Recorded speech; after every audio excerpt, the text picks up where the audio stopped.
Right ఇక CM Revanth Reddy పైనే తన పోరాటం అంటూ మాజీ మంత్రి జీవన్ రెడ్డి సంచలన వ్యాఖ్యలు చేసేశారు. అవమానాలు అన్యాయాలపై ఎందుకు ఓపిక పట్టాలని ప్రశ్నించారు. తనను అనగదొక్కాలని చూశారని అన్నారు జీవన్. కనీసం మంత్రి పదవికి అర్హుణ్ణి కాదా అని ప్రశ్నించారు. కాంగ్రెస్ లో ఇంకెవరూ ఎదగకూడదా అని నిలదీశారు.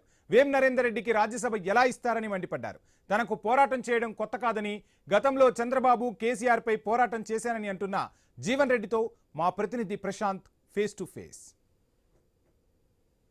మాజీ మంత్రి జీవన్ రెడ్డి గారు గత కొద్దిసేపటి క్రితమే కాంగ్రెస్ పార్టీకి అదేవిధంగా పార్టీ సభ్యత్వానికి కూడా రాజీనామా చేశారు. ఇక మన ముందున్నారు. అసలు ఆయన భవిష్యత్ కార్యాచరణ ఎట్లా ఉండబోతుంది, అదేవిధంగా ఇక ప్రజలతోటి వెళ్ళబోతున్నారా, ఏదైనా పార్టీతో ముందుకు వెళ్ళబోతున్నారా, ఇక అన్ని విషయాలు మనతో పాటు మాట్లాడడానికి సిద్ధంగా ఉన్నారు. నమస్తే సార్. సార్, ఏంటి పార్టీకి సుదీర్ఘంగా 40 సంవత్సరాల అనుబంధం, ఈ అనుబంధం ఈ క్షణాన తెగిపోయింది. ఎట్లా ఎట్లా ఏమనుకుంటున్నారు అసలు? ఇప్పుడు పార్టీలో గత 20 మాసాలకి వెళ్ళి జరుగుతున్న పరిణామాలలో వాస్తవంగా ఏది అవుతుందో మాలాంటి వారికి అందరికీ కూడా కొంత అగౌరవం, మానసిక క్షోభ ఇవన్నీ తట్టుకోలేక రాజీనామా చేస్తారు బాబు. చూస్తాం ఇక మరి పార్టీ మా నిర్ణయం అయితే అయిపోయింది. ప్రజాక్షేత్రంలో పోవడం జరుగుతుంది. జరగబోయేది ప్రజా సమస్యలతో స్పందించడం,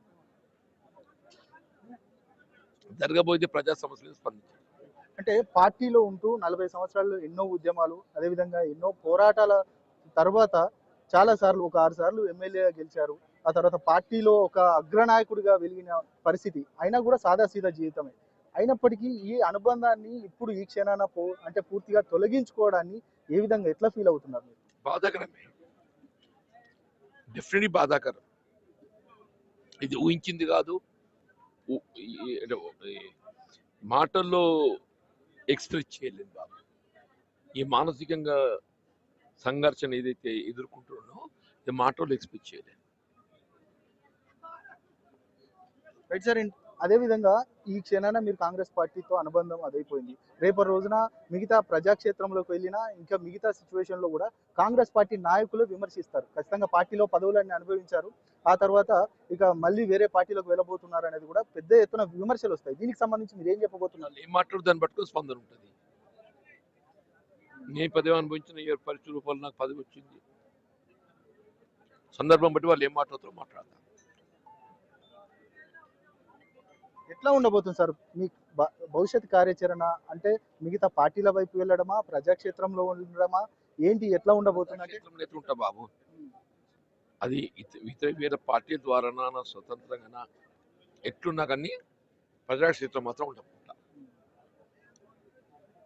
అంటే పెద్ద ఎత్తున అంటే వార్తలు వస్తున్నాయి, ఇటు బీఆర్ఎస్ వైపు వెళ్ళబోతున్నారు, 5న ఖచ్చితంగా ముహూర్తం కూడా ఫిక్స్ అయింది అనేది కూడా పెద్ద ఎత్తున వార్తలు వస్తున్నాయి. ఇది నిజమా? అంటే అటువంటిది అయితే ఏం లేదు బాబు, అటువంటిది ఏం లేదు,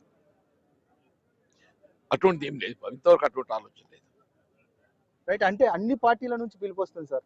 ఈ పిలుపుకి సంబంధించి ఏ పార్టీ వైపు మొగ్గు చూపబోతున్నారు జీవన్ రెడ్డి గారు? అంటే చెప్తే కదా బాబు, ముందైతే ప్రజలు పర్యటన చేసి కొంత ప్రజాభిప్రాయం ఎట్లుందో గమనం తీసుకొని నిర్ణయం తీసుకున్నారు సార్. ఇంకొకటి, ఇప్పుడు మీరు మాట్లాడుతూ అటు మధుయాష్కి గౌడ్ కావచ్చు, అదేవిధంగా మిగతా పార్టీ సీనియర్ నాయకులంతా కూడా ఇదే ఆవేదన వ్యక్తం చేస్తూ ఉన్నారు. వాళ్ళనైనా ఖచ్చితంగా పార్టీ గుర్తించాలనేది కూడా ఒక వినతి చేశారు. దీనికి సంబంధించి ఏం చెప్తారు? నిజంగానే ఆ పరిస్థితే ఉందా? అంటే ఇక పార్టీలో సీనియర్స్ కి సంబంధించిన ఆ పరిస్థితే ఉందా? అంటే అది కరెక్ట్ లేదు బాబు. ఇప్పుడు మధుయాష్కి లాంటి వారిని ఏదైతుందో కన్సిడరేషన్ తీసుకోకుండా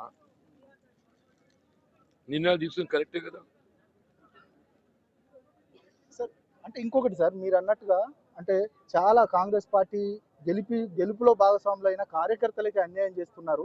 ఆ కార్యకర్తలకు సంబంధించి కూడా ఆవేదన, ఆ కార్యకర్తలకు అండగా ఉండడానికి నేను బయటకు వచ్చినానని మీరు చెప్తా ఉన్నారు.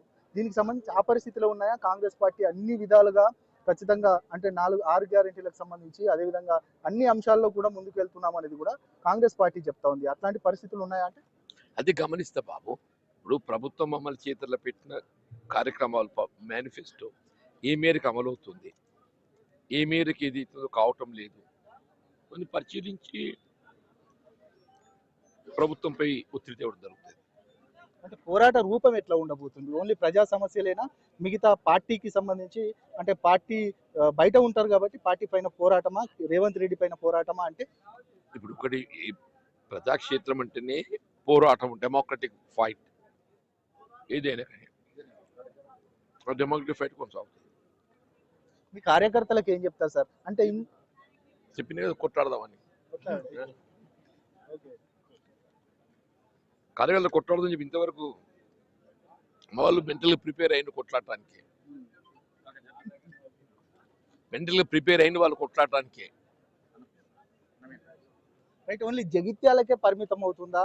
లేదు ఓవరాల్ గా రాష్ట్రం మొత్తం ఈ యొక్క అంటే మీ షెడ్యూల్, మీ పోరాటం అంతవరకు కొనసాగుతుందా? ఎక్కడికైనా పోవచ్చు బాబు. నాకు ఒక రాజ్య నియోజకవర్గం పరిమితి లేదు, ఎక్కడైనా పోతా ధర బాబు. ఇది మొత్తానికి జీవన్ రెడ్డి గారు చెప్తా ఉన్నారు. ఖచ్చితంగా ఈ పోరాటం రాష్ట్ర వ్యాప్తంగా ఇక ముందుకు తీసుకెళ్తాము. అదేవిధంగా కార్యకర్తలకు, అదేవిధంగా నమ్ముకున్న కాంగ్రెస్ పార్టీ కార్యకర్తలు ఎవరైతే ఉన్నారో వారంతా కూడా వారందరికీ మద్దతుగా ఉంటాము. ప్రజా సమస్యలపైన నిరంతరం పోరాడతామని చెప్తా ఉన్నారు.